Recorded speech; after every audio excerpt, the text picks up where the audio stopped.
அஸ்ஸலாமு அலைக்கும் ரஹ்மத்துல்லாஹி தஆலா வபரகாத்துஹு. அல்ஹம்துலில்லாஹ். நாம் இன்றைக்கு பார்க்க இருக்கின்ற கடைசி நஃப்ஸ் அந்நஃப்சுல் காமிலா, பரிபூர்ணமான நஃப்ஸ். காமிலா என்று சொன்னால் பரிபூர்ணம் என்று அர்த்தம்.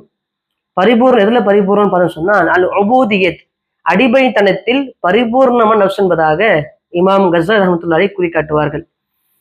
ரசூலுல்லாஹி ஸல்லல்லாஹு அலைஹி வஸல்லம் கூறுவார்கள், அஃபலா அகூன அப்தன் ஷக்கூரா, நான் அல்லாஹ்வுக்கு ஷுக்ர் செய்கின்ற அடியானாக இருக்க விரும்புகிறேன்னு சொல்லுவாங்க ஸல்லல்லாஹு அலைஹி வஸல்லம் அவங்க. அப்ப அடியான் அந்த உபூதியத், அந்த அடிமைத்தனத்தை ரசூலுல்லாஹி ஸல்லல்லாஹு அலைஹி வஸல்லம் விரும்பக்கூடிய நபராக இருந்தார்கள். இன்னும் சொல்ல போனால் ரசூலுல்லாஹி ஸல்லல்லாஹு அலைஹி வஸல்லம் அவர்கள் அப்துஹு ரசூலுஹு என்ற கூறுவதை தான் விரும்புவார்கள். அப்படிப்பட்ட உபூதியத்தை பெறக்கூடிய உள்ளம்தான், இறைவனுக்கு முழுமையாக கட்டுப்படுகின்ற உள்ளம்தான் அந்நஃப்சுல் காமிலா என்பது. தனக்கு சுய ஆசை இல்லாமல், அதே போன்று தனி விருப்பம் இல்லாமல் முழுக்க முழுக்க அல்லாஹ் எதை பிரியப்படுவானோ, அல்லாஹ் நேசிப்பானோ அதை மட்டும் செய்யக்கூடிய உள்ளமாகத்தான் அந்நஃப்சுல் காமிலா என்பது இருக்கும். நஃப்சுல் காமிலா என்பது சாதாரண வாழ்க்கை வாழ்ந்து கொண்டிருந்தாலும் கூட உள்ளம் என்பது மறைமுகமும் அமல் செய்து கொண்டே இருக்குமா. புகழை விரும்பாத உள்ளம், தான் செய்கின்ற அமலை வெளிப்படுத்தாத உள்ளம், இதயம் முழுக்க திக்கு செய்கின்ற உள்ளம் என்பதாக கஸாலி குறி காட்டுவார்கள். இன்னும் சொல்ல போனால் இமாம் கஸாலி சொல்லி காட்டுவார்கள், வெளிப்படையா செய்கின்ற அமலை காட்டிலும் மறைமுகமா செய்கின்ற அமலுக்கு தான் அல்லாஹ்விடத்தில் அதிகம் அந்தஸ்து குறி காட்டுவார்கள். இந்த நிலை என்பது தன்னை அழித்து அல்லாஹ் சிஃபத்தை வெளிப்படுத்தக்கூடிய உள்ளமாகத்தான் இந்த உள்ளம் இருக்கும். இமாமுனா கஸாலி ரஹ்மத்துல்லாஹி குறி காட்டுவார்கள், அல்லாஹ்வுடைய சிஃபத்தான அர் ரஹ்மான் கருணை, அல் ஹக்கீம் ஞானம், அல் அதில் நீதம், அஸ்ஸபுர் பொறுமை, இது போன்ற சிஃபத்துகள் பிரதிபலிக்கின்ற நப்சாக, பிரதிபலிக்கும் நபராக அவர் இருப்பார் என்பதாக குறி காட்டுகின்றார்கள். இது குத்துபுகளுடைய நிலையாக இருக்கின்றது. வலிமார்களுடைய அந்த அந்தஸ்து நாம் பார்த்திருந்தோம். வலிமார்களே மிக அந்தஸ்தை அதிகமாக அடைந்தவர்கள் தான் குத்துப்மார்கள் சொல்லுவோம் நம்ம. அந்த குத்துப்மார்களுடைய அந்தஸ்து தான் இந்த அந்தஸ்து. அந்த குத்துப்மாவுடைய உள்ளம் என்பது நஃப்சுல் காமிலாவாக இருக்கும். இந்த நஃப்சு உடையவர்கள் மறைமுக திக்ர் செய்வார்கள். அது மட்டுமல்ல, தான் செய்கின்ற தன்னை காணாமல், தன் அமலை காணாமல் அல்லாஹ்வை மட்டுமே காணக்கூடிய அந்த அப்படிப்பட்ட ஆற்றலுடைய நஃப்ஸாக நஃப்சுல் காமிலா இருக்கும். ஃபனாஃபில்லா, அல்லாஹ்வை தன்னை அழித்து அல்லாஹ்வை காட்டும் நிலையாக இருக்கும். அது பக்காபில்லா, அல்லாஹ்வில் நிலை பெறுகின்ற உள்ளமாக அந்நஃப்சுல் காமிலா என்பது இருக்கும். தன்னை அழித்து இறைவனை வெளிப்படுத்தக்கூடிய உள்ளம் தான் நஃப்ஸே காமிலா என்பதாக கூறி காட்டுகின்றார்கள். இன்னும் சொல்ல போனால் பொறுமையின் உச்சத்தை அடைந்த உள்ளமாக உள்ளம் இருக்கும். ஒரு மிகப்பெரிய ஞானி, அவரை பற்றி பொய் புரட்டு மக்கள் பரப்புகின்ற பொழுது, விமர்சிக்கின்ற பொழுது அந்த மாணவர்கள் கோவப்பட்டார்கள். அப்ப அந்த ஞானி சொன்னார்களாம், அவர்கள் பொய் சொன்னால் அல்லாஹ் என்னை உயர்த்துவான், அது உண்மை என்றால் அல்லாஹ் என் பாவத்தை மன்னிக்கிறான் என்பதாக சொன்னாங்கன்னு சொன்னா, மக்கள் திட்டுகின்ற பொழுதும் குற்றம் சுமத்தப்படுகின்ற பொழுதும் கூட பொறுமையை கையாண்டு அதன் மூலியமாக பலனளிக்கூடிய அதை வேறு கோணத்தில் பார்க்கின்ற ஆற்றலுடையது தான் நஃப்ஸே காமிலா என்பது. அதே போன்றுதான் இறைவன் எது கொடுத்தாலும் அதை சோதனை கண்ணோட்டத்தில் பார்க்கக்கூடிய வல்லமை கொண்ட நஃப்ஸ் தான் நஃப்ஸே காமிலா என்பது.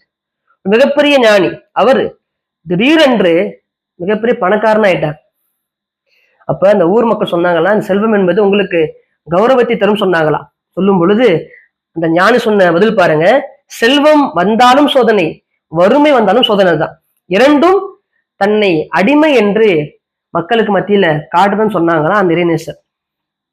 அப்ப அனைத்தையும் சோதனையாக பார்க்கின்ற உள்ளமாக நஃப்ஸே காமிலா என்பது இருக்கும். அதே போன்றுதான் தனக்கு இகழ்ச்சி ஏற்பட்ட பொழுதும் அமைதியை கடைபிடிக்கின்ற உள்ளமாக நஃப்ஸே காமிலா என்பது இருக்கும். ஒரு மனிதர் பொதுவாக ஒரு விஷயத்தை இழந்தாருன்னு சொன்னா அவர் சிரிக்க மாட்டார், அழுவாரா இல்லையா, கவலைப்படுவாரா இல்லையா. ஆனா யாருக்கு நஃப்ஸே காமிலா இருக்கின்றதோ அவர் சிரித்துக் கொண்டிருப்பார். ஒரு முறை ஒரு நபரை மக்கள் எல்லாம் அவமதித்தார்கள், கேள்வி செய்தார்கள்.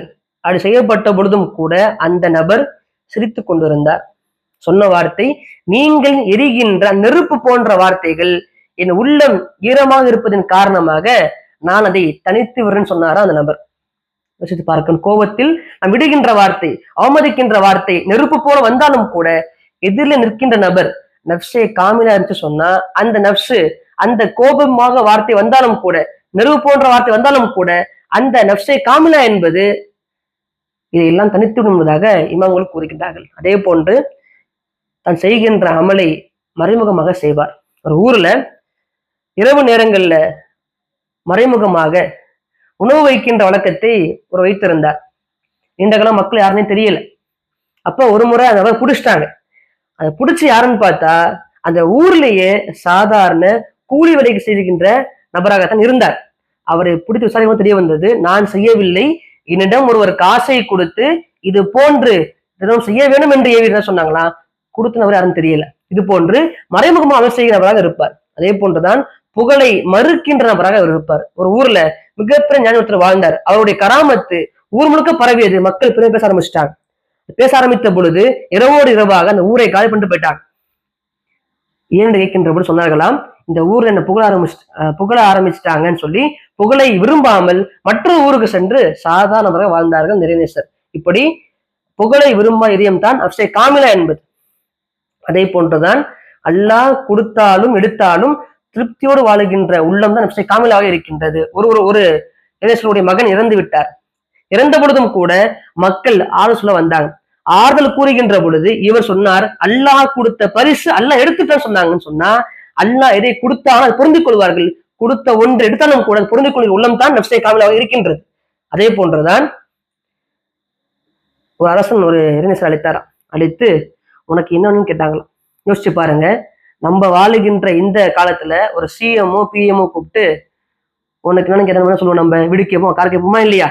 ஆனால் அந்த இறைநேசர் சொன்ன வார்த்தை என்னிடம் இல்லாம இருக்கு சொன்னாராம். ஆனால் உண்மையாவே அந்த இறைநேசருடைய வீடு இல்லை, தங்கத்துக்கு வீடு இல்லை, இன்னும் சாப்பாடு இல்லை. சொன்ன வார்த்தையை பாருங்க, என்கிட்ட எல்லாமே சொன்னாங்களாம். இன்னும் கேட்காம சொன்ன வார்த்தை பாருங்க, வடிவுலா சொன்ன வார்த்தை என்னோடு அல்லாஹ் இருக்கான்னு சொன்னாங்களாம். இந்த வார்த்தையை கேட்ட அந்த அரசன் அதிர்ந்து போனான்.